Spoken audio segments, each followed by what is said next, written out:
하나님께서는 당신의 뜻을 어떻게 이루어 가실까요? 이 질문에 우리가 먼저 생각해야 하는 것은 하나님은 전능하시기에 그 누구의 도움 없이도 온전히 당신의 뜻하신 바를 충분히 이루실 수 있는 분이라는 것입니다. 그러나 많은 부분에서 하나님께서는 당신의 뜻을 이루시는 방법으로 하나님께서 사랑하시는 당신의 백성들을 통해 이루어 가십니다. 즉 하나님의 백성들의 순종을 통해 하나님은 당신의 뜻을 이루시기도 한다는 것입니다. 이 모든 것은 하나님의 사랑 안에서 이해할 수 있습니다. 그 사랑 안에서 하나님은 이스라엘을 부르시고 그들과 함께 하셨습니다. 때로는 그들이 하나님의 뜻에 순종하지 못하면 그들을 징계하셔서 포로 생활도 하게 하시고 또 기환함으로써 회복하게 하셔서 하나님의 뜻에 합당한 순종을 할 수 있는 존재가 되어 가도록 만들어 가시는 것이죠. 첫 번째로 본문을 통해 생각해 봐야 하는 것은 하나님의 사랑입니다. 1절부터 13절까지 오늘 본문에서 반복적으로 나오는 문장이 있는데요. 바로 만군의 여호와가 이같이 말하노라입니다. 여기서 만군의 여호와는 모든 군대의 여호와라는 의미로 하나님의 우주적 통치권을 나타내는 말입니다. 그런 하나님께서 여호와, 즉 우리와 언약 관계 안에 계신 분이다 라고 이야기하고 있는 것이죠. 그런 분이 우리에게 말씀하신 것입니다. 그러니 그 말씀은 아무도 변경할 수 없고 무시할 수 없는 최종 명령이 되는 것입니다. 그런 하나님께서 2절에 뭐라고 합니까? 시온을 위하여 크게 질투한다라고 말합니다. 여러분, 이 부분을 세번역 성경에서는 열렬히 사랑한다고 번역합니다. 왜냐하면 이 질투의 근원이 하나님의 언약적인 사랑이기 때문입니다. 하나님은 이스라엘을 많이 사랑하셔서 그들이 죄중에 거할지라도 그들을 그냥 내버려 두지 않고 징계하셔서 죄를 깨닫게 하십니다. 즉 하나님께서 죄를 해결해 주신 것이죠. 그래서 다시 하나님과 함께 할 수 있는 존재로 하나님께서 만들어내십니다. 3절을 보십시오. 내가 시온에 돌아가 예루살렘 가운데 거하리니. 여러분, 하나님께서 옛날 광야 시대에 이스라엘 가운데, 이 이스라엘 진 가운데 당신의 집을 짓고 살았던 것처럼 그들과 함께 살겠다라고 3절에 이야기하고 있는 것이죠.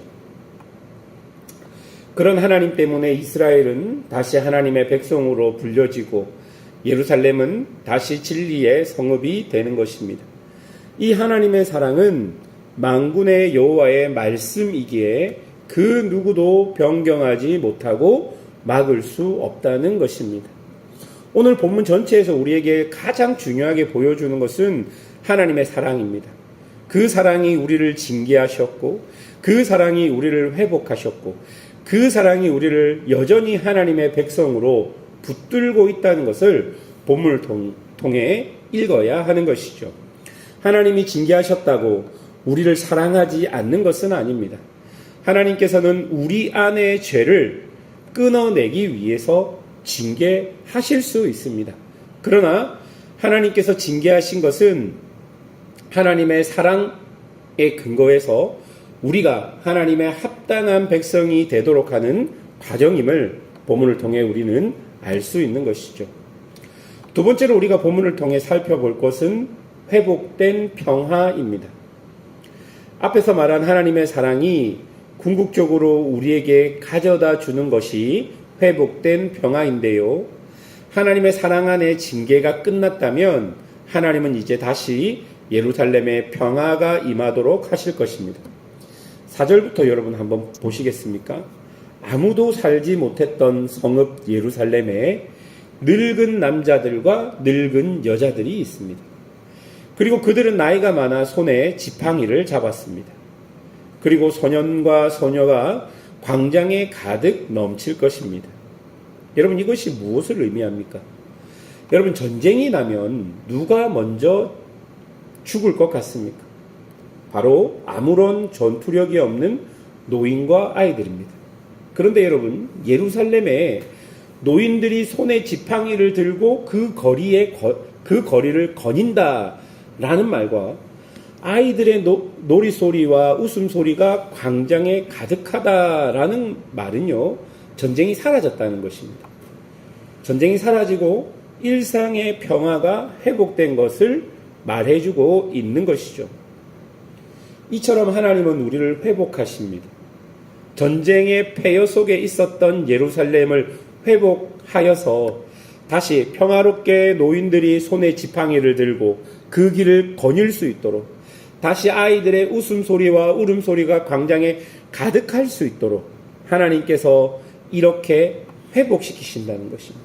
그들의 삶과 그들의 일상을 회복시키겠다는 것입니다. 화려하고 거대할 필요 없습니다. 하나님의 사랑이 있고 그 사랑을 느낄 수 있는 공간과 시간, 즉 삶이 있다면 그것으로 충분한 것이죠. 하나님은 반드시 이렇게 회복하실 것입니다. 그리고 세 번째 본문을 통해 우리가 살펴볼 것은 순종의 요구입니다. 9절과 13절을 보십시오. 손을 견고히 하라는 명령이 반복되어집니다. 새 번역에서 이 손을 견고히 하라라는 이 번역은 힘을 내어라 라는 번역으로 새 번역은 이야기합니다. 원어로 해석하면요, 이 문장 안에는 용기와 결단과 포기하지 않는 지속력을 포함하고 있는 문장이 손을 견고히 하라라는 문장입니다. 즉 하나님께서 명령하신 것은 무슨 어려움과 위협이 와도 용기 내어서 멈추지 말고 지속하라는 순종의 요구가 포함되어 있는 것이죠. 그 시대 사람들에게 이 명령은 성전 재건을 완수하라라는 말로 들려졌을 것입니다. 여러분, 왜 하나님께서 이렇게 우리에게 순종을 요구하실까요? 10절을 보십시오. 그 이전에는 사람이 싹도 얻을 수 없고 짐승도 싹을 받지 못했다라고 말합니다. 또한 해치는 사람들 때문에 문밖 출입도 불안했다라고 기록합니다.